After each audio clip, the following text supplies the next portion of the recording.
The entire globe is today the site of a momentous conflict.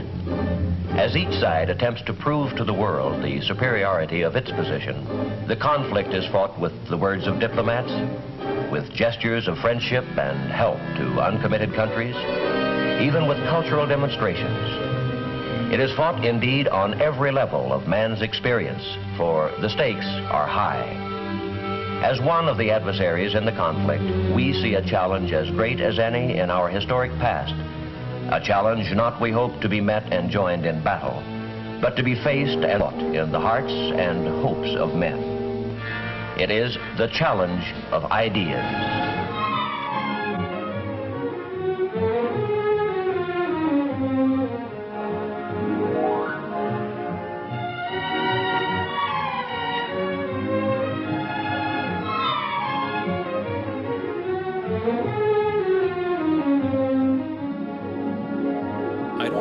Could do it justice if I tried to do it a la Michael Jackson. There might be some chows or some shamones thrown in there, but generally it will just be spoken word, I guess. Right, and to be fair, we are all about justice. So if we can't do justice, right. All right. So you don't want to do? We can just do the intro and then describe the topic and then go into the analysis, and then I guess circle back to theories about why Michael knows so much about what happened. Good day, everyone. This is Jurisfiction. My name is Nima Ashtiani. My name is Adam Kirshner, and basically Jurisfiction is a conversation about whether real laws apply to fictional characters or circumstances. Nima, do you know when Michael Jackson's birthday is? I do. August 29th? That's right. So in honor of Michael Jackson's birthday, today we are going to discuss whether we can tell Annie is okay based on a reading of the lyrics of Smooth Criminal. Yeah, today's kind of a special episode because it's not our usual comic book, TV show, movie. We're actually going off of a song today. Well, it's still fiction, right? Well, we hope it's fiction. Right. I don't know that Smooth Criminal is about a specific woman named Annie who was struck down. It was her doom. Michael Jackson, as we know, passed away June 25th, 2009. Good night, sweet prince. But his music lives on, and he's still a very popular character. One of his most popular songs and music videos from the movie Moonwalker is Smooth Criminal. It's my favorite Michael Jackson song. It's actually my favorite too. I've always enjoyed it. Well, there you go. Shamone. Wow. So we're going to go through the lyrics of Smooth Criminal, and we're going to try to determine whether Annie is okay, right? I'm concerned. I hope that Annie is okay. And that's the one thing we never know. It's asked a lot if she's okay. Well, maybe we can tell, right? So we're going to go through and we'll analyze Smooth Criminal and determine whether Annie is okay, whether we can tell if Annie is okay. So let's start with the first verse, right? It just goes into the first verse. All right, go ahead. Okay, so the first verse starts like this. As he came into the window, it was the sound of a crescendo, which is great because it rhymes with window. He came into her apartment. He left the bloodstains on the carpet. She ran underneath the table. He could see she wasn't able. So she ran into the bedroom. She was struck down. It was her doom. So what's going on here? What's going on in the first verse? It looks like there's a guy. There's a guy and a girl. There's one male and one female. Now, here's the confusing thing, right? You assume that as he came into the window, it was a sound of a crescendo, refers to the guy that's doing the act. But I always thought that there might be a separate theory, like could be a witness. So right? let's take it one line at a time, I guess, because what does it mean to come into a window? Does it mean to go through a window? Does it mean to crash through a window? What is coming into a window? Well, it's not really clear, but usually you would use, I guess you'd probably say someone who has simply entered a window, which we're not going to go back into our ghost argument about what entering is, but... Right, but it's not, he approached the window, he raised the glass and walked through the opening in the window, right? He came into the window. He came into the window. So if we're assuming that this is our actor, if this is our potential villain, he's committed burglary. Well, he committed burglary. I assume that he crashed through the window, right? If you come into a window, it's not you mean going like through. Just broke right into it? Yeah, like jumped through, something like that. Maybe punched it and then, stepped through. So breaking and entering, right? Breaking, entering, yes. Yeah. It was the sound of a crescendo. Well, a crescendo it starts out soft and increases in volume over time. Yes. Is that really what breaking through a window sounds like? It's sort of the other way around, right? Like it's a crash and then it gets quieter, right? Yeah, and I guess that begs the question, is the sound of the window crashing, or is it Maybe she was listening to music. she was listening to music and it happened to be at like a pivotal juncture or something? Right, and maybe the burglar waited until the sound of the crescendo in the song that Annie was listening to before crashing through the window, right? Because the crescendo would mask the sound of breaking through the window. She could have been listening to, Beethoven's Fifth, right? And there's a sound of a crescendo, and the perpetrator, chose that moment to crash through the window. Oh, fair. Okay. Yeah, I'll accept that. And so the third line then is distinguished from the first line, right? The first line is as he came into the window. The third line is he came into her apartment. Yes. So he's now completed the act of the breaking and entering, the burglary, the entering of a residential dwelling for the purpose of committing a crime. Okay, and if we're taking this first verse in sequence, right, the next step is the perpetrator left bloodstains on the carpet, right? So maybe he's bleeding now because he crashed through the window and he stained Annie's carpet. Maybe he ran through blood outside and he could have just come from a previous window crescendoing. Could have. Maybe this is not the first window through which he has crescendoed today. Or maybe he hadn't committed a prior act. Maybe he just happened to run through a puddle of blood. Yeah, works at a butcher store or something. It's a little unclear. But what we do know is that he hasn't come in contact with Annie yet. So the bloodstain is probably not Annie's yet.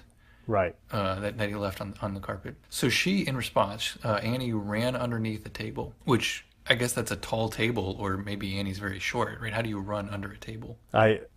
You can dive under a table, right? She crawled under a table, but she ran underneath the table. Maybe it's that Alice in Wonderland. Maybe she drank from the bottle and shrunk, and then ran under the table. That's fast thinking. If she was able to do that so quickly. So she ran underneath the table, however that's possible. Right. And the perpetrator then saw that Annie was unable. We're not quite certain what Annie was unable to do. The implication is she was unable to escape. Or maybe she was unable to run underneath the table, because who can run underneath a table? Maybe she didn't drink the Alice in Wonderland potion. Right? The perpetrator could see Annie was unable to run underneath the table because the table was too big, or too small, right, for Annie to run underneath. She's too big to run underneath the table. Or she could have just taken a nice slide at the end of the run. Right. He could see she was unable to come to a complete stop because she's still sliding. She's still sliding, right. So the next step is Annie ran into the bedroom, right? She was unable to run underneath the table because the table's too small for her to run underneath. So she ran into the bedroom and she was struck down. It was her doom. Well, it doesn't say that the perpetrator struck Annie down. Right. Maybe she just ran into... Maybe when she did her baseball slide underneath the table, she went straight into the bedroom and clipped her head on the side of a door or something. Could be. Maybe the table, right? Maybe she was sliding underneath the table. She hit her head on the table, continued to run into the bedroom, but she was struck down. It was her doom because she hit her head on the table. So there's something I'd like to know. Mm-hmm. Who's asking if Annie's okay? Well, we don't know quite yet, right? So we get to the chorus. Mm-hmm. Annie, are you okay? So Annie, are you okay? Are you okay, Annie? Annie, are you okay? So Annie, are you okay? Are you okay, Annie? Annie, are you okay? So Annie, are you okay? Are you okay, Annie? Annie, are you okay? So Annie, are you okay? Are you okay, Annie? And then it just keeps going, right? Annie, are you okay? Will you tell us that you're okay? There's a sign in the window that he struck you. Oh, well, that he struck you. Well, we don't know. I mean, maybe she was struck down because he struck her. By the way, what kind of sign is this? I mean, did the guy strike her and then put up a sign, I struck her? Yeah, apparently he had enough time to find a piece of paper and a pen and write a sign, I struck Annie. Apparently he's really stupid. Right. Yeah, wait right there. I have to write a sign and put it in the window. Let everyone know what I did. Right, or maybe this is just a clumsy way of saying the window is shattered, and that is a sign that a perpetrator ran through it. Oh, sure. That makes sense now. I can see why you believed in the crashing. That makes sense. Right. So it continues to reiterate what we already know. He came into your apartment. He left the bloodstains on the carpet. Then you ran into the bedroom. You were struck down. It was your doom. There was another crescendo. Or is it referring back to the first crescendo? I think this is just reiterating what we already know, right? That Well, the only reason I have an issue with the second crescendo is because the first crescendo was when the person goes into the window. oh, he struck you a crescendo Annie. He struck you a crescendo, yeah. Yeah, which again, this is like if you strike someone, it's not going to be a crescendo, right? It's going to go in the opposite direction, right? It's going to be loud and then it's going to get softer. So maybe as he struck her, Beethoven was still playing. Right, maybe it was that crash in Beethoven's Fifth, or maybe Annie started yelling and it got louder. Maybe she was yelling increasing in volume when he struck her. In any event, it was her doom. It was her doom, yes. Right. So then we ask again, Annie, are you okay? So Annie, are you okay? Are you okay, Annie? Annie, are you okay? So Annie, are you okay? Are you okay, Annie? Annie, are you okay? So Annie, are you okay? Are you okay, Annie? You've been hit by a smooth criminal. Well, the fact that he's a smooth criminal leads me to believe that maybe he did not that he did not smash into the window, and that he did not cut himself smashing into the window. Right. Otherwise, he might be a jagged criminal. Right. What does it mean to be a smooth criminal? Is that like literally, smooth like Covered in oil? No. like covered in oil? Like, This way, if he needs to get away, this way, if he needs to slide underneath the table, he just goes head first like a slip and slide. or is this like figuratively smooth? Right. He's a suave criminal. I would say suave. I would say like he's good at what he does, and therefore does not require much effort to do. It's effortless for him, right? He's an effortless criminal. He can do a lot of things in kind of one daft move and kill someone, I guess, or commit a crime. So not covered in oil. He's adept at criminal activity. I mean, they're not mutually exclusive concepts. You could have both. He could be both, right? We don't really know. He could just be weird and good at what he does. He could be like, I'm gonna go kill this person, but first, grease. Yeah. Wait right there. I have to leave a sign in the window, and I have to go grease up. Be right back. It's like groundskeeper Willie from The Simpsons. You know, when he's trying to get Santa's little helper out of the vent, then he goes to the lunch lady and he goes, I need to somehow get in there, and he goes, what do you got in the vats? He goes, it's just cooking grease, and he rips off his shirt and goes, grease me up, woman. Same thing. Maybe groundskeeper Willie is the criminal. It sounds like he's one of our top suspects, right? We definitely need to take him in for some questioning. So see what groundskeeper Willie knows. So it's not over, right? Like it's not, no. Yeah, the altercation continues. So apparently they came into the outway. It was Sunday. What a black day. Every time I tried to find him, he's leaving no clues left behind him. And he had no way of knowing of the suspect or what to expect. Mouth-to-mouth resuscitation, sounding heartbeats, intimidations. So let's start with the outway. What is an outway? I think it's like an alley. Like an alley? Yeah.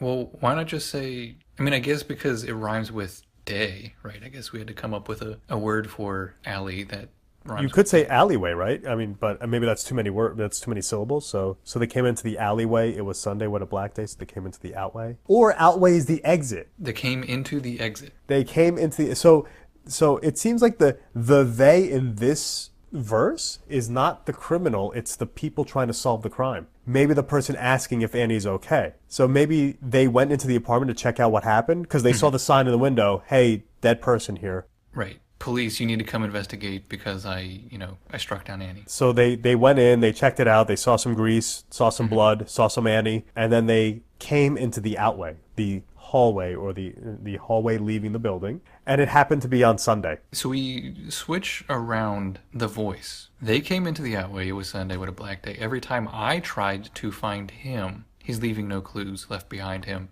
and he had no way of knowing of the suspect or what to expect. So who am I every time I tried to find him? I assume him refers to the perpetrator. Groundskeeper Willie, right? Groundskeeper Willie, right. And every time I tried to find him, well, I assume I am a detective? CSI? Sure. So a crime scene investigator. Right. But you're right. Probably a detective is someone that's going around in plain clothes trying to figure out what's going on. But groundskeeper Willie is not leaving any clues behind him because he's very greasy. That's the blast, man. But then, so now we switch tense again. Yeah.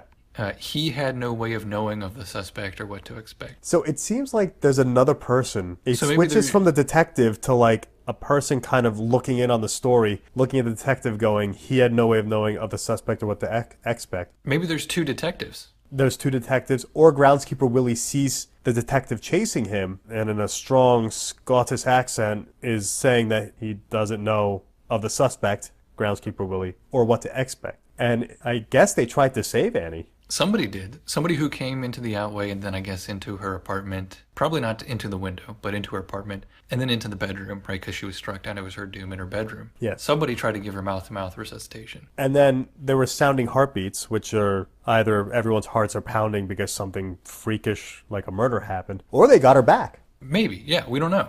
I mean, it seems like it could be, right, it could be the heartbeats we hear are the people who are trying to resuscitate her. Or it could be the mouth-to-mouth resuscitation was successful and we could hear Annie's sounding heartbeats. And everyone is intimidated by groundskeeper Willie.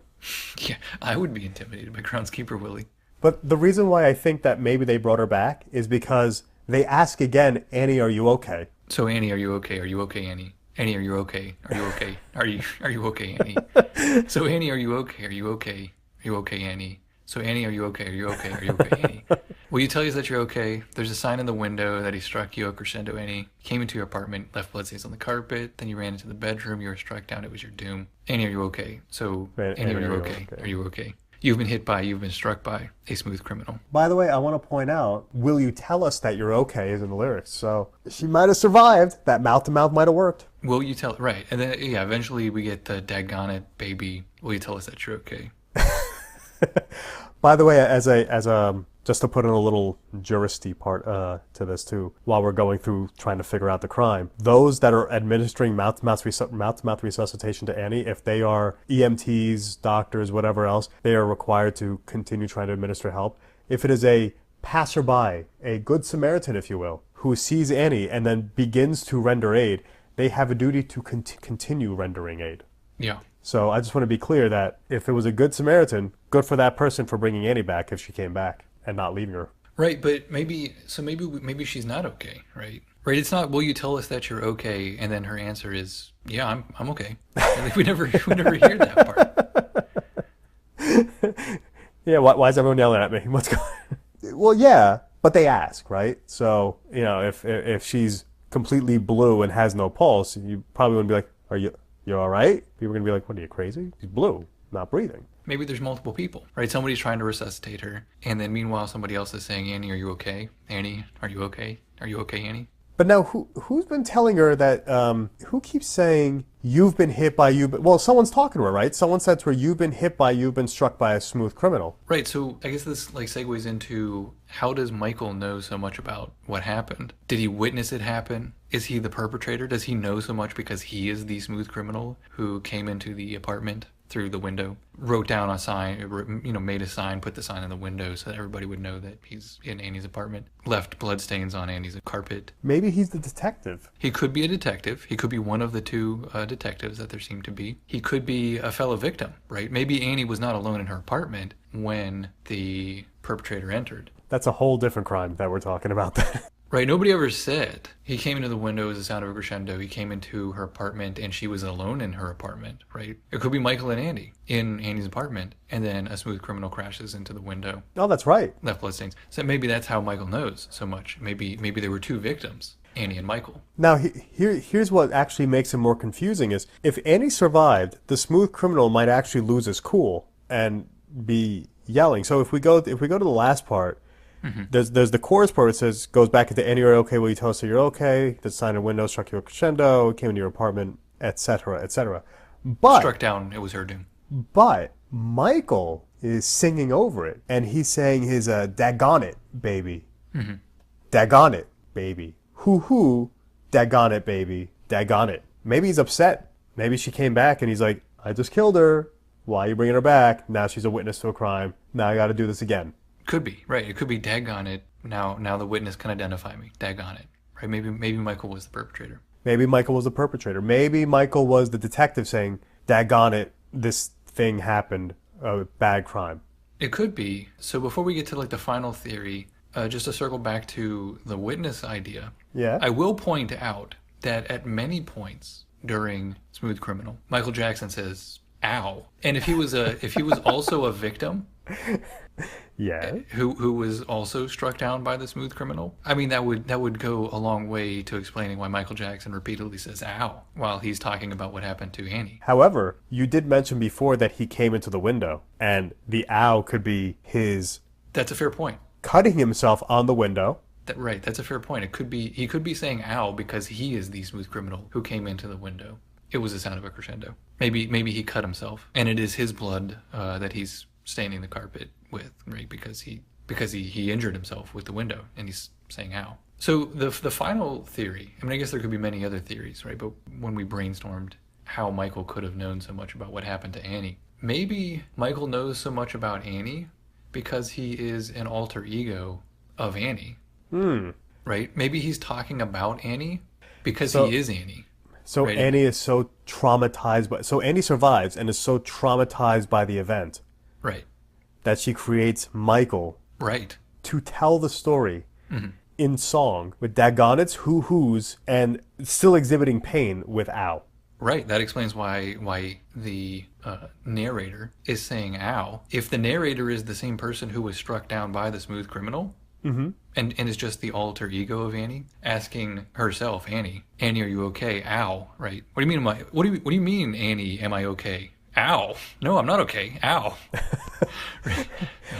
Or they got him to the hospital and they keep trying to put a line in, and sometimes in an emergency situation they just kind of jam those needles in, and every time he's going, ow. Right. It could be a response to medical treatment. Ow. Well, easy. I just got struck down by a smooth criminal. Ow. So let me ask you this then. Who do you think is the criminal? If Michael is an alter ego of Annie, who is struck down by a smooth criminal, who would the smooth criminal be? Well, our number one suspect, it remains groundskeeper Willie, right? I actually just now, as you were saying that, I formulated a new suspect. Okay, so now we have two, right? We have two suspects. One. Who's the other suspect? The other suspect is Michael as the alter ego of Annie. Almost Tyler Durden-esque. Oh, I like this. Okay. So Michael Jackson is outside of his own apartment. So Beethoven's Fifth is playing inside of Michael's apartment. Right. When Beethoven's Fifth reaches a crescendo, Michael jumps through the window. And the first rule about jumping through the window is you do not talk about jumping through the window. In fact, you can broaden that. The first rule of smooth criminaling is you don't talk about smooth criminaling. Yeah, so the first rule of smooth criminal is you do not talk about being a smooth criminal. The second rule, do you want to guess what the second rule of being a smooth criminal is? We do not talk about smooth criminal? Yeah, do not talk about being a smooth criminal. Yes. So Michael broke the first two rules of smooth criminal, right? But that's because he really isn't a smooth criminal. Annie created Michael to be a smooth criminal, but because she herself is not a smooth criminal, her brain can't encapsulate that. So she wanted Michael to be a smooth criminal. He wasn't. So there was a lot of hoo-hooing, daggonnets, and ows because of how not smooth he was. Right. It didn't really turn out that well because Annie or Michael, whoever is the dominant personality at that moment, is not so smooth of a criminal. Yeah. So that's how blood got on the carpet. Annie put it there. Right. She wasn't so good at crashing through windows, right? She thought she was, but she wasn't. Yeah. And maybe she was unable to run into her bedroom or to run underneath a table. Oh, maybe that's why she could run underneath the table, because if she was Michael at that time and sees Annie running, that's how he could see she was unable, because it's Michael time now, right? And Annie could be tiny to Michael, therefore run underneath the table, back to where we were before. Maybe, right? But he could see she is unable, right? Annie's not here right now. Annie's gone. It's Michael. Annie's unable to run away. And so then Michael struck himself. And Michael struck himself. He struck himself down. Just like Tyler Durden struck down Edward Norton. Right. It was Annie's doom. It was Michael's doom. It was everybody's doom. Lots of doom. It was just straight doom. It was Sunday. What a black day. Yeah. I think we have our top two suspects. Groundskeeper Willie or Michael himself. Or as an alter ego of Annie. As an alter ego of Annie, that's right. So where do we go from here? Well, I don't know. Can we determine if Annie is okay? Did we ever... There's lots of I don't know and lots of ow. I mean, I don't know if there's a clear answer. No, we don't know. And if Michael and Annie are the same person, they might not hold the same place at the same time. So Michael doesn't know if Annie's okay. Annie may be alive because Michael's alive, but Michael might be like, yo, you okay? Because he doesn't know. Right, and he would ask her, for a very long time. And in fact, during Smooth Criminal, it seems like he's asking that same question for a very long time, and she never will answer. Which question is that? Annie, are you okay? Are you okay? Are you okay, Annie? Until Michael then segues back to Annie. Annie will never be able to answer. Yeah, I agree. Yeah. So at the end of the day, I mean, I guess we can't really say for certain whether Annie is okay. Yeah, here's what's left. We don't know if Annie's okay, and we have, at this point, 2 suspects as to who has harmed Annie. A lot of questions about how Michael knows so much about what happened. A lot of questions. No certain answers. But with that, I guess this is another thing that we should throw to our audience to say, who done it? We definitely need help on this one. Yeah, who done it, and is Annie okay? And how does Michael know so much? How does Michael know so much? Now, I'm going to say it was Groundskeeper Willie in the apartment with the grease. And that's how we play this game, right? Thank you for listening. We are on Twitter at Jurisfiction, Facebook.com, Jurisfiction, Instagram.com, Jurisfiction. Thank you for listening.